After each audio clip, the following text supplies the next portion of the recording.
Assalamualaikum warahmatullahi wabarakatuh. Alhamdulillahirabbil alamin wa bihi nasta'in ala umuri dunya waddin wassalatu wassalamu ala asrafil anbiya'i wal mursalin wa ala alihi wa sahbihi ajma'in. Rabbi shrah li sadri wa yassir li amri wahlul 'uqdatam min lisani yafqahu qawli, amma ba'du. Alhamdulillahirabbil alamin, kita bertemu lagi di Tajuk Ramadan min 1 Sukoharjo TV.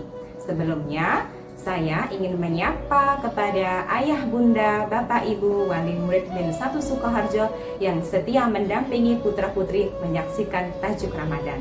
Selanjutnya kepada anak-anakku min 1 Sukoharjo, semoga puasanya kali ini semakin bertambah semangat sehingga lancar menjalankan puasa Ramadan.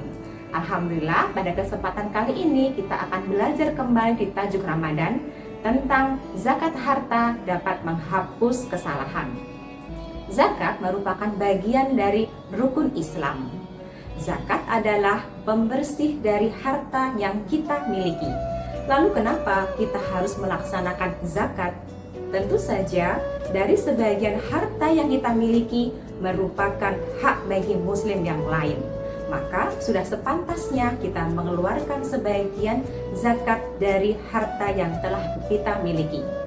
Dalam sejarah Islam tentu kita telah mendengar sebuah cerita yang sangat masyhur, cerita yang mungkin pernah kita dengar tentang kisahnya sahabat Rasulullah yang bernama Sa'labah. Sa'labah adalah sahabat Rasulullah yang sangat miskin. Bahkan dalam suatu kisah diceritakan Sa'labah hanya memiliki satu pakaian yang dipakai berganti dengan istrinya. Ketika Sa'labah melaksanakan sholat berjamaah di masjid, maka istrinya menunggu di dalam rumah, dan ketika Sa'labah sudah pulang dari masjid, maka pakaian itu dipakai berganti untuk istrinya lalu melaksanakan sholat. Begitulah kehidupan Sa'labah dalam kondisi yang sangat miskin. Hari berganti hari, bulan berganti bulan, keadaan semacam ini dilalui oleh Sa'labah. Hingga suatu ketika Sa'labah merasa sangat bosan dan kondisi semacam ini, akhirnya Sa'labah memberanikan diri untuk memohon kepada Rasulullah agar Rasulullah berkenan mendoakan dia agar Allah memberikan kelebihan rezeki kepadanya. Namun permintaan Sa'labah ditolak mentah-mentah oleh Rasulullah. Lalu Rasulullah berkata, "Wahai Sa'labah, sedikit harta yang engkau syukuri jauh lebih baik daripada banyak harta yang tidak mampu engkau syukuri." Mendengar perkataan Rasulullah, hati Sa'labah sangat kecewa. Akhirnya Sa'labah pulang dalam keadaan hati yang sangat kecewa. Namun perasaan Sa'labah sangat berambisi, ingin memiliki harta yang melimpah. Sa'labah sangat ingin menjadi orang yang kaya.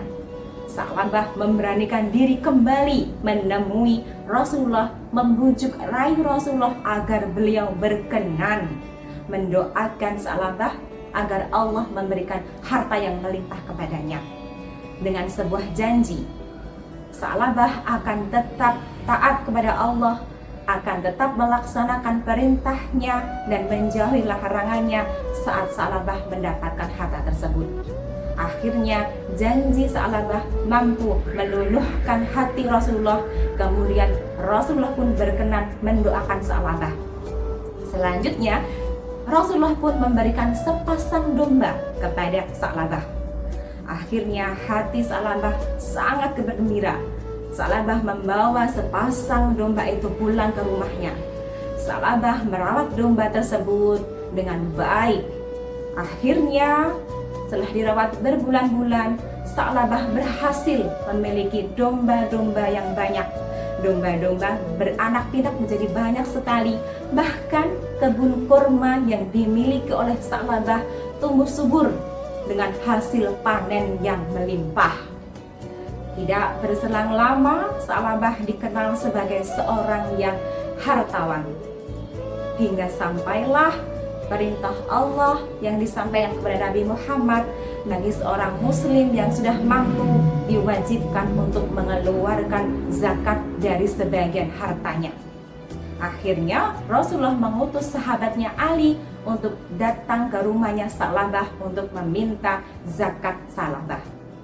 Ali pun berkunjung ke rumahnya Sa'labah dan menyampaikan maksud kedatangan Ali kepada Sa'labah.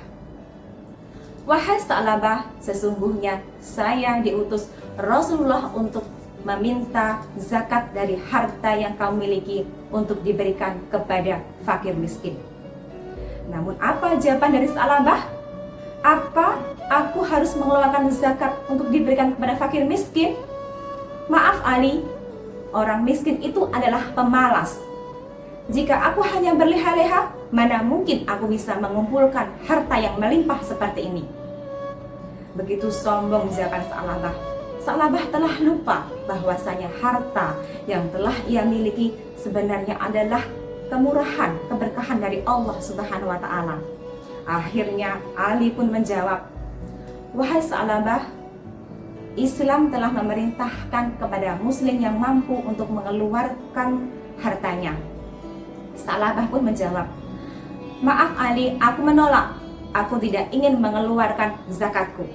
Akhirnya Ali pun pulang menemui Rasulullah. Ali pun menceritakan percakapan Ali dengan Sa'labah. Mendengar itu, Rasulullah sangat berduka.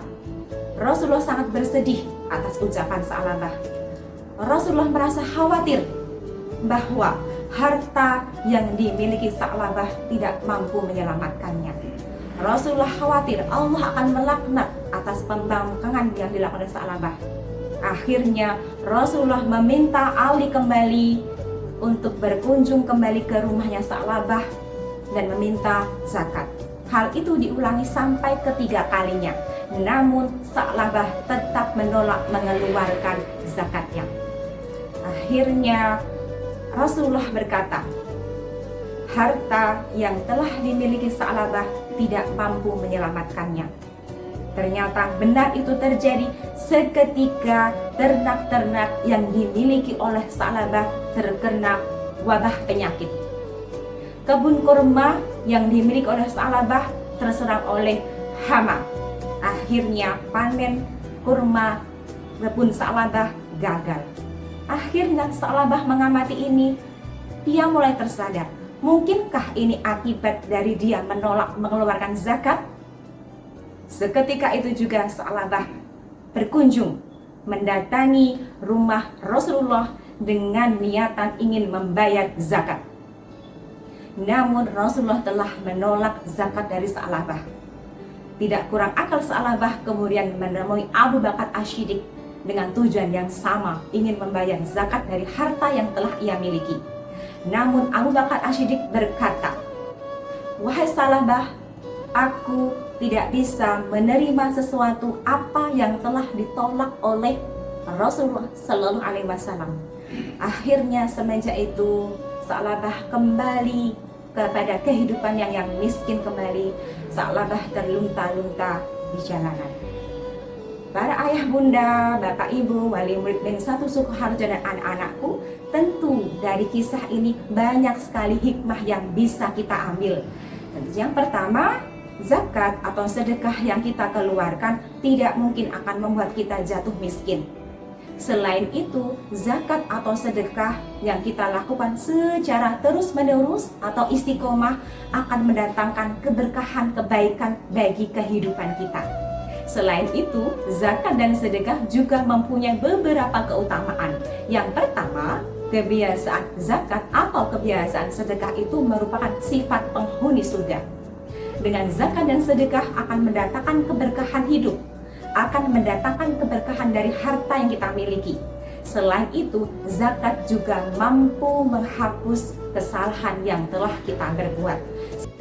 Sebagaimana hadis yang telah diriwayatkan oleh Imam At-Tirmidzi bahwa zakat atau sedekah mampu menghapus kesalahan kita sebagaimana air memadamkan